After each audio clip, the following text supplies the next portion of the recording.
Siya ay nagmula sa Davao, lumipad ng may magandang pangarap. Ngunit siya ngayon nababahala para sa kinabukasan ng ating bansa.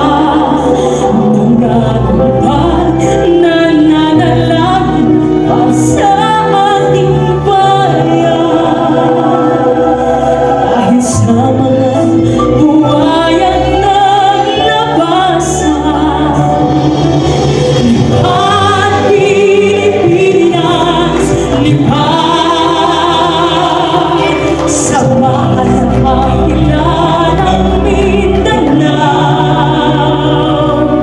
tungo sa kaunlaran, kapayapaan, ang hangad ng ating bayan.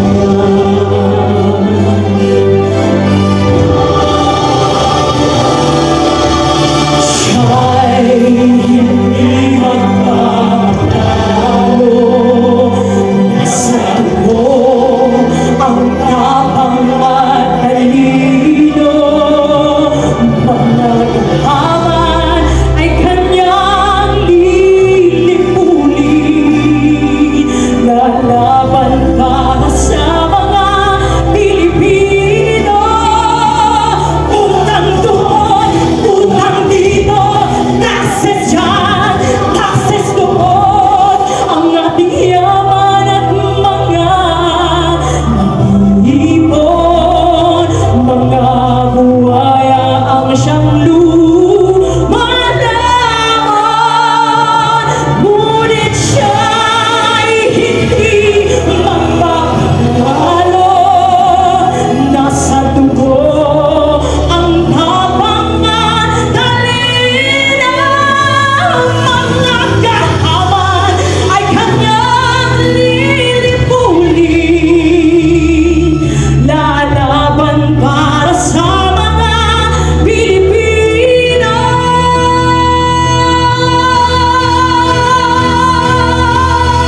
Lipat Pilipinas, lipat sa mahal ng agila ng Mindanao, tungo sa kaunlaran, kapayapaan, ang hangad ng ating bayan.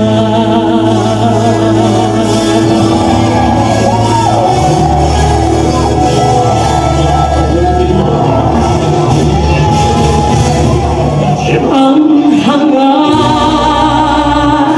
ng ating bayan.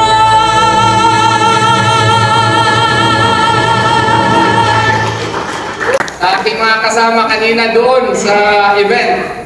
Kasi ngayong hapon ay may event kaming dinaluhan. Ating senator, tinatawag ko siyang Senator Raul Lambino. Aking kasama, itong aking kaibigan, si Dr. Mata at ang kaniyang may bahay. Sa mga leaders po na nandito ngayong gabi, marami pong salamat sa inyo. We are in a crossroads of history right now. And people like Dr. Adamat and the leaders who are here can really touch the hearts not only of our beloved Vice President, but likewise the Filipino people. Why do I say that? I say that because the present administration as well as the opposition can never make a gathering like this without spending a lot, right? Pero tayo lang na mga nagsusuporta at nagmamahal kay Tatay Digong, kay BP Sara, na in our own initiative, we are doing something in order to further the cause of our nation. And nakita natin, and very apt and appropriate, agila ng Pilipinas. Why do I say that it is apt? It is very apt to describe our leader because like an eagle, she indeed is bold and decisive. She is visionary. An eagle can look at its prey miles away with precision. And I hope and pray that like an eagle, our Vice President would truly become a president with precision. Precision in what? Precision in determining the problems of our nation and doing something to correct these problems. Alam naman natin na lunod na ang bayan natin sa korupsyon. Alam ko na kung yung ating Vice Presidente ay magiging presidente in the future, lahat po itong mga kurakot ngayon ay magsisitiguan. Sigurado po ako na ito po sila ay lilipunin at pupuksain ng agila ng bayan at siya po si Inday Sara Duterte. Tama ba ako? Yes! Kanina po sa binyag ng anak ng aking kaibigan, Jimmy Bondo, nagkausap po kami at inimbitahan niya akong umupo sa kanyang gilid kasi may pinag-uusapan na naman kami. Alam niyo naman na meron na naman ngayong challenge sa kanya. Meron na namang impeachment complaint na ifinail laban sa kanya. Kaya I am hoping and praying na ito pong ating organisasyon, mga organisasyon dito, ay tutulungan natin si VP Sara para puksain naman, labanan na naman itong panibagong challenge sa kanya. Kasi alam natin na ginagawa ito sa kanya para wala na sana silang kalaban sa 2020. Papayagan ba natin yan? Hindi natin papayagan yan. Lalabanan natin yan. At yun po ang aming pinag-uusapan po kanina. Kaya ngayon pa lang, maghanda na po tayo. Yung ating mga bakos sa Binisaya pa, atuan na ning higtan. Nga naman, kaysa umaabot nga adlaw. In the few days from now, we will be up again to great challenges. And I hope and pray na ang mga organisasyon na nandito ngayon ay tuloy na susuporta sa kanya kay VP Sara Duterte. Magandang gabi po sa inyong lahat at maraming salamat po sa inyo. Thank you so much, Attorney Israelito Torion. Thank you po. At this moment, it is our honor to introduce our special guest of honor. Please join me in welcoming Honorable Councilor Danilo Dayang-Ira from Davao City. Nandiyan po ba? Okay. Sige po. Sige po. Sige po, let's hear words muna po and message from our Senator, beloved Senator. And syempre sa 2028 pa rin, Attorney Raul Lambino. Yes! Na! Namit mo na to si Attorney. Senator Lambino. Sige sir, next po. Thank you. Dito ako para medyo mas maliwanag. Yes! Kanina nung kumakanta pa si pala ni Jenny, no? Unang kinanta niya is, ano yung unang kinanta niya? Never Enough ni Lauren Orre, di ba? Galing, no? Galing ng talent talaga ng Filipino, no? Tapos kinanta niya uli yung song na Agila ng Pilipinas kay Sara Duterte. At yung male version ni MV. Parang sinabi ni Atty. Torion, nakakapanindig balahibo talaga yung kanta na yan. At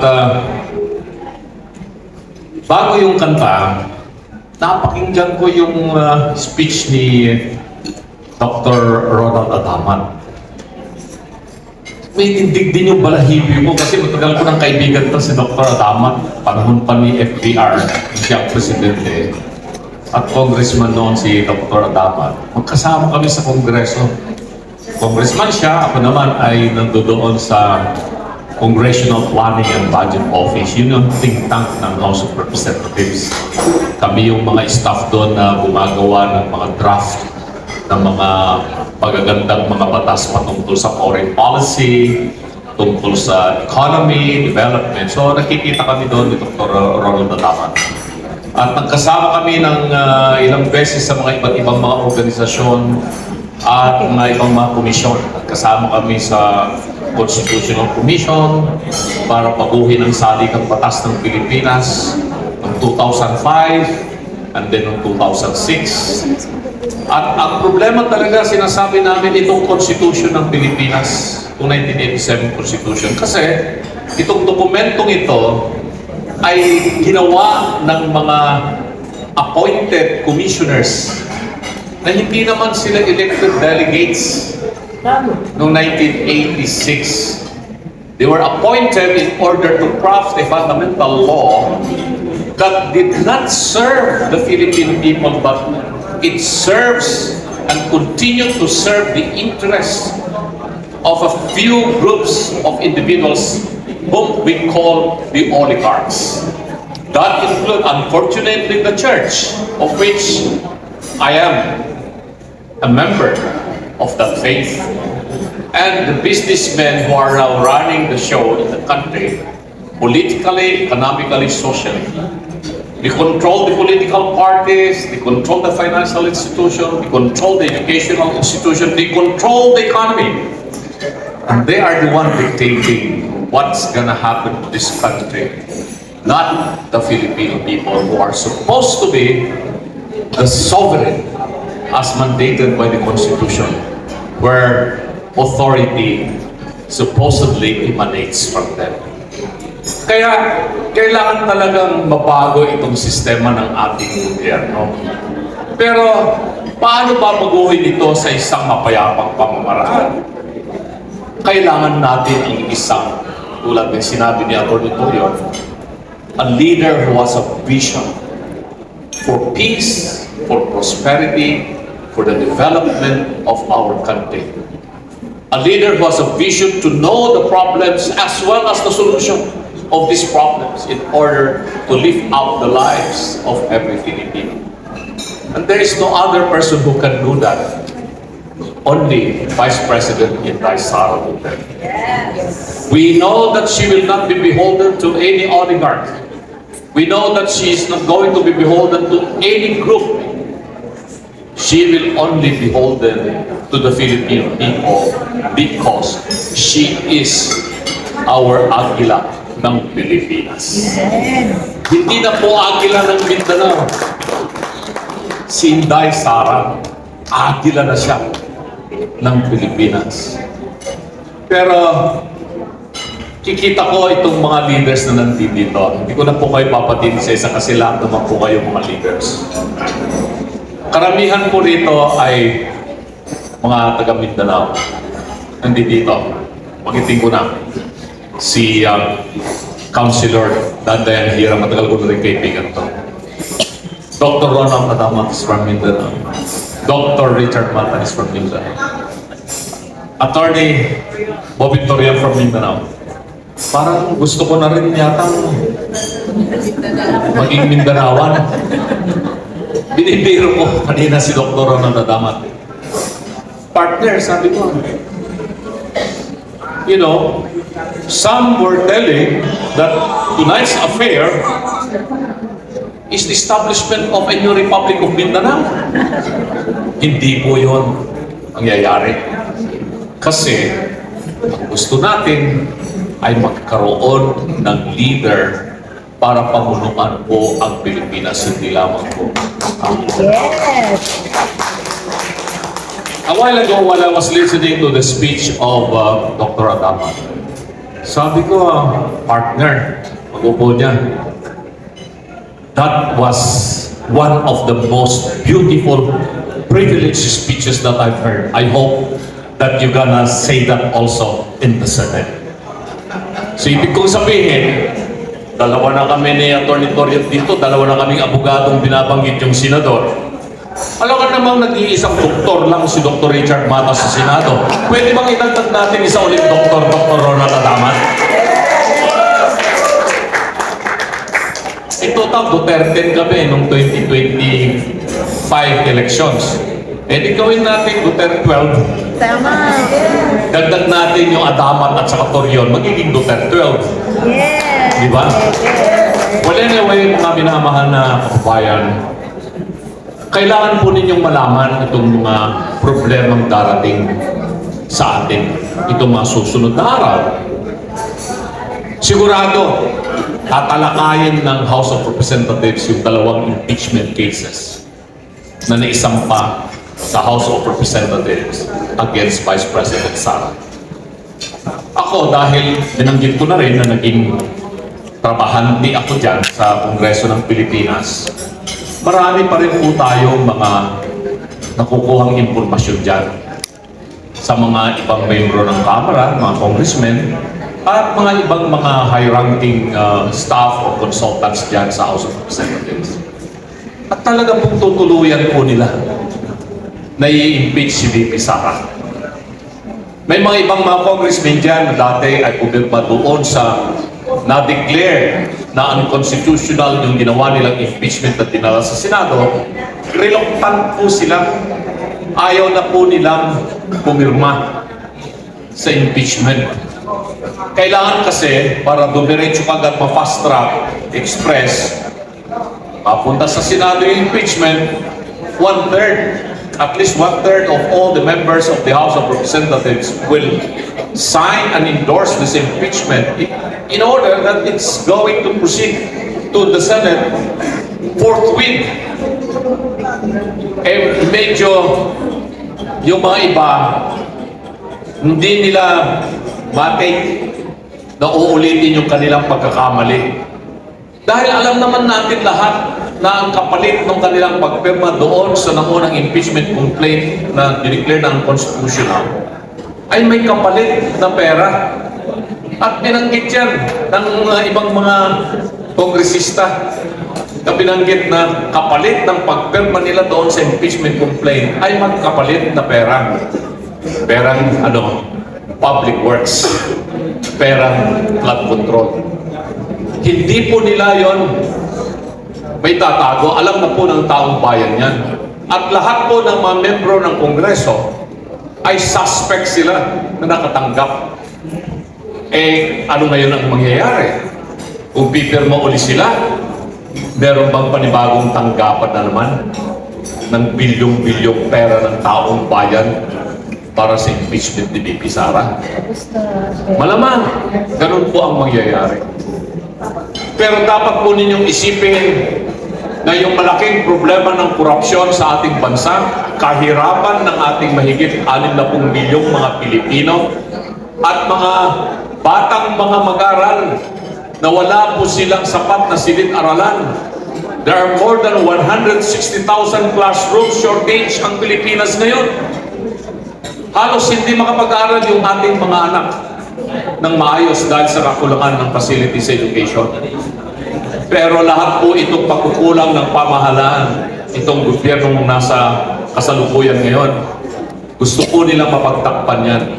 And one way for them, in order to divert the attention of our people from these chronic problems that beset our country today, is again to impeach Vice President Sara. And we are going to have Isa Arzuela in the Senate. Kausap ko yung may ibang mga senador na mga kaibigan po natin. They are under extreme pressure. Kung ano-ano na yung kanilang mga tinatanggap ngayong pananakot, andiyan huhuliin sila, meron silang warrant of arrest ng nakatenga, whether warrant of arrest galing doon sa ICC DAEC, o kaya yung warrant of arrest na i-issue ng Sandigan Bayan on charges of malversation of public funds with falsification of documents which are non-bailable. So lahat po ito ngayon ay problema rin pong inaako ng ating mga mahal na mga senador na sa tingin po sa atin ay kasama po ito sa kanilang game plan. Kaya masakit man isipin, ako nasasaktan talaga ako dahil kabahagi ako ng paniniwala ko bilang isang Kristiyano, bilang isang Katoliko. Na itong simbahan na aking pinaniwalaan, magmula po ako ay namulat Nagsilbi po akong sakristan ng mahabang panahon habang ako'y nasa high school. Na ang paniniwala ko itong simbahan kong ito, ang siyang talagang magsasalba ng kahirapan ng ating bansa. Pero hindi po yun ang kanilang ginagawa ngayon. Sila po ngayon ay kasama sa grupo upang pabagsakin si VP Sara. Bakit? Dahil gusto po nilang makontrol ang pamamahala dito sa ating bansa. Pero hindi po sila kumikibo pag ang pinag-uusapan po ay korupsyon ng kasalukuyang pamahalaan. Tahimik po ang simbahan pag pinag-uusapan na ay tungkol po sa korupsyon sa flood control, korupsyon sa BIR, korupsyon sa customs, korupsyon sa lahat ng ahensya ng pamahalaan. Tahimik po sila.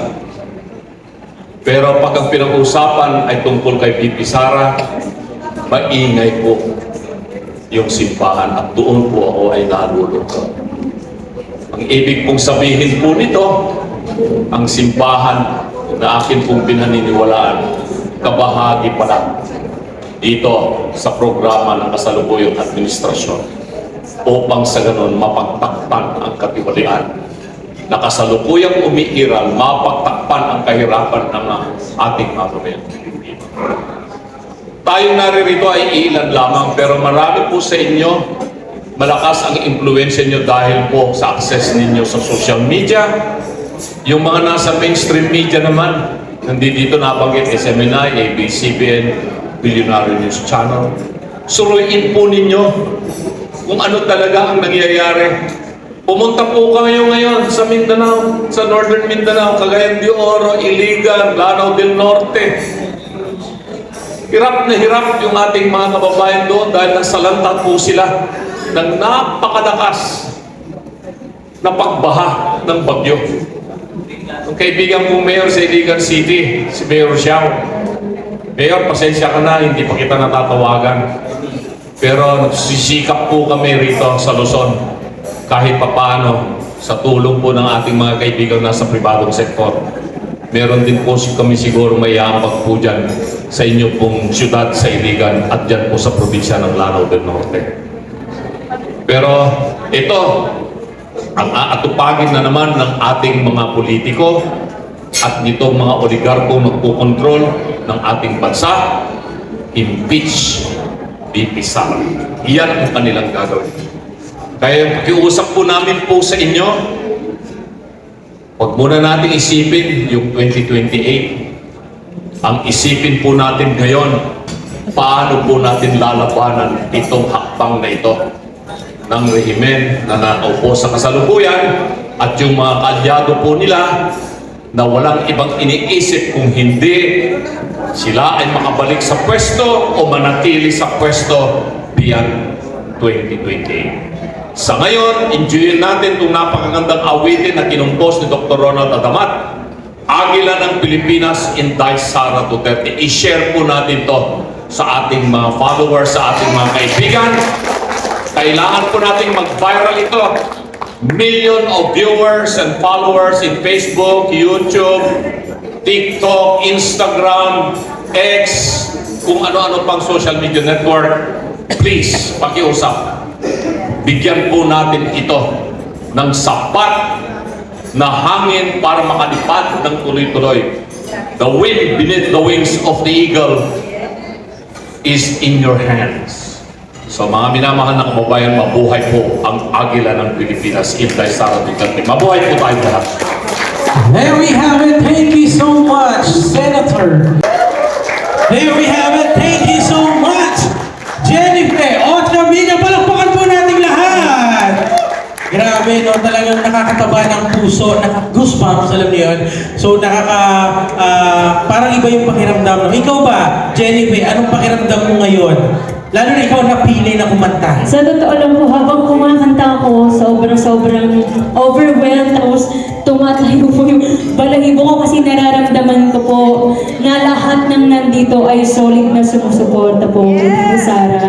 Ako din po nagmula sa pamilya na sumusuporta po talaga sa mga Duterte. Kaya maraming salamat po, Commissioner Ronald Adaman, sa pagtiwala po sa akin na kumanta ng iyong komposisyon.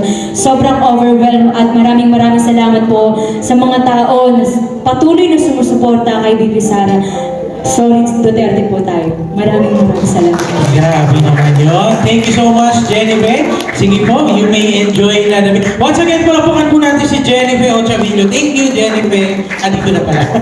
Okay, so yun nga po. Tama yan, mga kasama, no, ngayong gabi. Dito, mas naramdaman natin yung init ng suporta at pagmamahal kay VP Sara Duterte, no? It reminds me po, mga brothers and sisters, ngayong gabi, nung campaign ni Tatay Digong, I was also there. Hindi ko makakalimutan. I was in FTI, no, in Taguig po. I was there. Pinatugtog yung music ni Cap Freddy Aguilar. Little did I know, umiiyak na pala ako, no? So, siya yung kauna-unahan na kandidato ng presidente na umattend ako ng campaign at the same time naiyak ako. Panahon pa lang yun kay Tatay Digong. Kaya ano pa, ngayong 2028, ang suporta natin kay VP Sara Duterte! At dahil dyan, meron akong simple request kahit kayo ay umumuya dahil tayo may mga kapatid sa media ngayon. Okay lang ba na tayo ay sumigaw? Walang lalabas na po ha? Ng Duterte! Duterte! 1, 2, 3, go! Duterte! Duterte! Duterte! Duterte! Ayan! Maraming salamat. Grabe, no? Pagka naririnig ko, naalala ko, narinig ko rin yung sigawan na yan, no? 2016, ayan, no? So, without further ado, at this juncture, marami pa tayong mga VIP guests natin na magsasalita ngayon dito sa ating stage. Sige po, unahin natin. Sino po? Okay, sige po. Ayan, meron pong surprise para sa atin ngayong gabi. Bago natin pagsalitain ng ating mga senators, be ready po. Ayan, be ready po tayo ngayong gabi ito.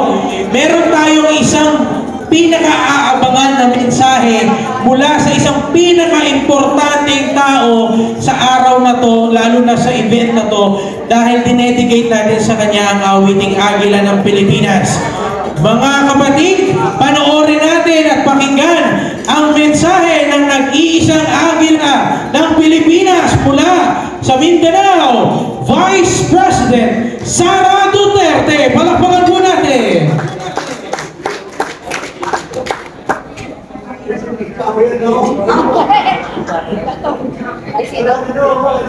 Laksa. Oh my gosh, laksa. Malaksa kayo. Teka, ayusin lang po yung sound. Pero before that, thank you so much. Palakpakan natin si Doc Richard Mata. Ayan po, thank you so much po, Doc, for that initiative. Ayan. Sige, habang inaayos, tawagin mo na yung Okay, so while we are facing the technical difficulties, Doc, okay lang po ba since kayo po yung may pakana ng video ni VP Sara? Umpisahan natin! Marinig ang mensahe sa ating lahat ngayong gabi ng ating, actually dapat na proklama nga itong senador, ang ating senador, lalong-lalo na sa 2028, Dr. Richard Mata! Magandang gabi po sa lahat. Ako na tuloy ang nauna. Pero actually, congratulations po, Doc Adaman. Ang ganda po ng inyong composition. Talagang ramdam na ramdam. Palakpakan po natin lahat. Talagang nakakabigay ng pag-asa. Nakikita na natin ang future na talagang united talaga tayo. Actually, kanina, yung video na kanina, kasi binyag ng anak ni Senator Attorney Jimmy Bondo, nagkataon din Ma'am Dam na ito yung araw ng event natin. Tsaka talagang pumunta talaga kami dito from Davao City. Pero actually, kahit po hindi na, kunwari hindi binyag ng anak ni Attorney Bondo, andito pa rin po kami, Ma'am Dam. Basta ano sinasabi ni Ma'am Dam, andito po ako talaga. Yes, and it's an honor talaga pag tayong mga green nagsasama-sama dito sa Manila, talagang nakabigay ng pag-asa na mababago rin ang ating bayan, no? Dahil talagang yung kanta, nandun na lahat sa kanta eh. Puro buhaya ang nasa palibot natin. Hindi lang buhaya, makakapal pa! Yes! Grabe ang kakapal.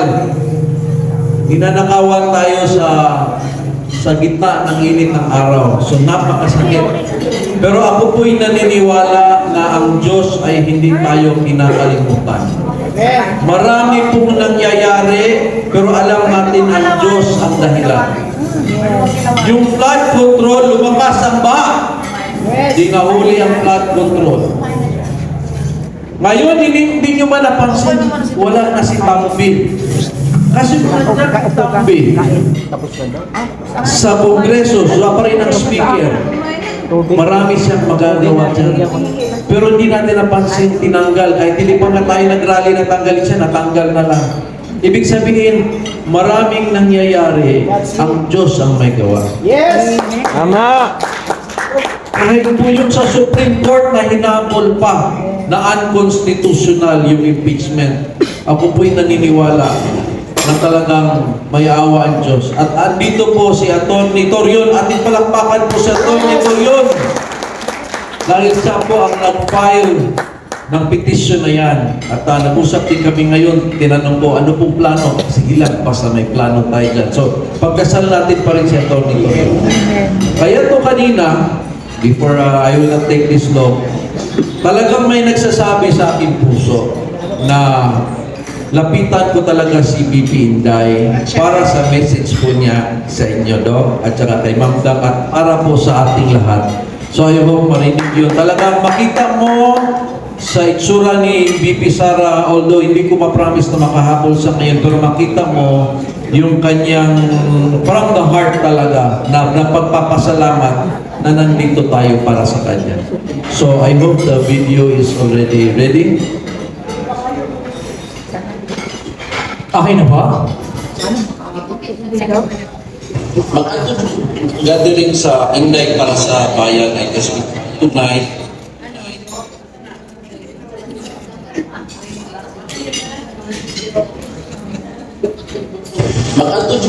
Gathering sa Inday para sa bayan ay kasi tonight ay naging song si Dr. Ronald Adamat na siya i-launch na song yan sila Imperial. So pag-read na lang po, BP. Papasa na.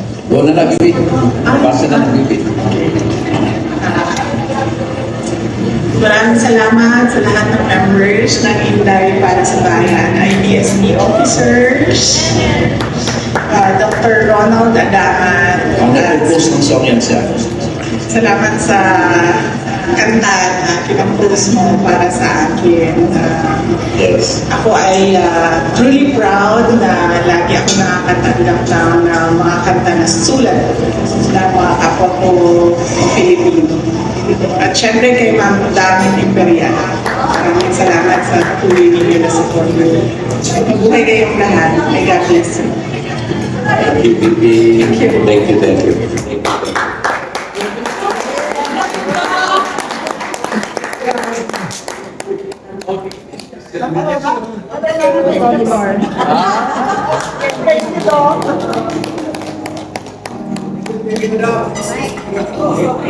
Hello.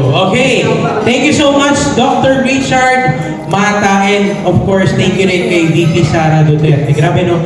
Nakangiti tayo lahat habang pinapanood yung video kanina. Video pa lang yun, di ba?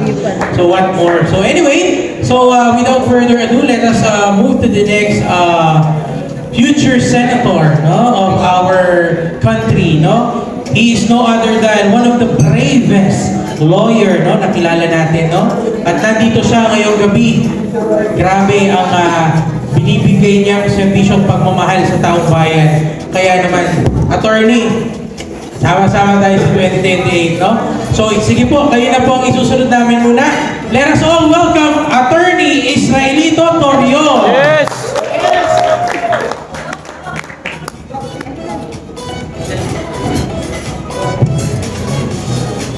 A'udzubillahisyaitanirrajim. Bismillahirrahmanirrahim. Assalamualaikum warahmatullahi wabarakatuh. Magandang gabi po sa ating lahat. Ganda gabi din po. My greetings and felicitations the heart and soul of this event, my very good friend, Dr. Ronald Adamat. You have made us proud. No, nakita ko kanina, parang mapaiyak ako sa kaganda ng kanyang kantang ginawa para sa ating Vice Presidente and soon to become President, inshallah. My greetings likewise to Ma'am Dang. Special mention kanina ni VP Sara, and as always, nagkausap kami kanina. Kumusta daw? My greetings and felicitations also to ang ating kasama po dito sa ating ipinapaglaban, City Councilor Danny Dayanghirang. Magandang gabi po, sir.